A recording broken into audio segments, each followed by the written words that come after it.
பொள்ளாச்சி சட்டமன்ற தொகுதி திமுக வேட்பாளர் நித்யானந்தன் இந்திரா நகர், அண்ணா காலனி உள்ளிட்ட பல்வேறு பகுதிகளில் வீதி வீதியாக நடந்து சென்று உதயசூரியன் சின்னத்திற்கு தீவிர வாக்கு சேகரிப்பில் ஈடுபட்டார். வழி நெடுக்கிலும் பொதுமக்கள் மலர் தூவி அவருக்கு உற்சாக வரவேற்பளித்தனர்.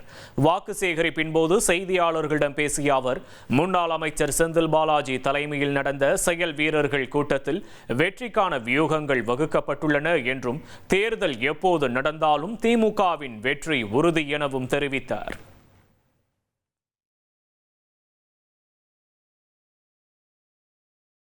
வியூகங்கள் என்ன என்பது பற்றி முன்னாள் அமைச்சர், மேற்கு மண்டல பொறுப்பாளர் திரு செந்தில் பாலாஜி அவர்கள் அனைவருக்கும் தெரிவித்திருக்கின்றார்கள். அந்த அடிப்படையில் மக்கள் எழுச்சியோடு இருக்கின்றார்கள்.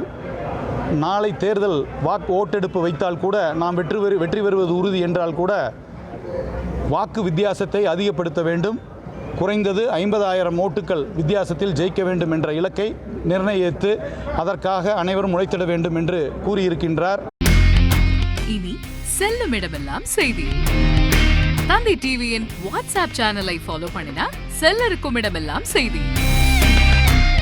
இதோ QR கோட், இப்பவே ஸ்கேன் பண்ணுங்க, ஃபாலோ பண்ணுங்க.